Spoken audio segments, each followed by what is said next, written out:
Good morning, students. Today we will be continuing and completing the chapter Secular Vision of Indian Constitution. In previous class, we have studied about the secularism and the Indian Constitution. Fundamental rights, that is right to equality, right to freedom, right against exploitation, right to freedom of religion, cultural and educational right, and right to constitutional remedies. Further, we have studied about the fundamental rights as human rights.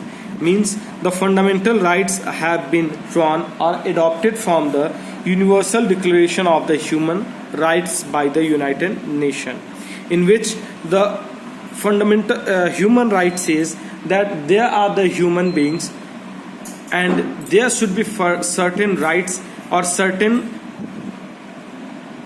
freedom which should be given to each and every citizen of the country.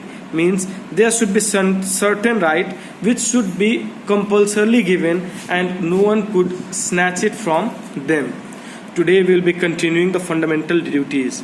As we know about the fundamental rights, that these rights are the compulsory and no one can take it from us. The same are the fundamental duties, but it is slightly different. Means that fundamental duties cannot be forced on a person.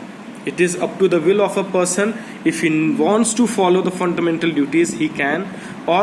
Else no one can compel a person to follow the fundamental duties. The fundamental duties are the novel features of the Indian Constitution. Originally, the Constitution of India did not contain fundamental duties. However, it was felt that relation between the people and the state is reciprocal. If people enjoy certain rights, they must also fulfill duty towards the state. Means the fundamental duty is a noble cause of the noble point of the Constitution. The fundamental duties are not there in the Constitution, but however later it was felt that it should be there in the Constitution.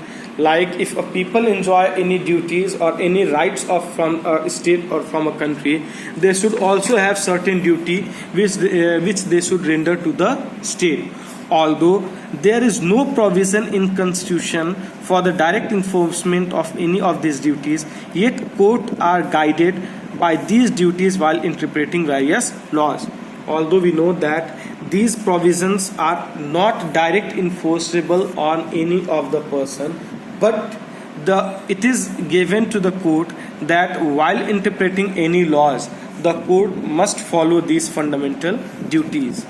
The Constitution 42nd Amendment Act 1976 introduced 10 fundamental rights in Article 51A of the Constitution of India. That means in the 42nd Amendment Act of 1976, 10 fundamental duties were added in our Constitution article, that is Article 51A. Further, the 86th Constitutional Amendment Act in 2002 has further added one more fundamental duty. As a result, there are total of 11 fundamental duties prescribed for the citizen of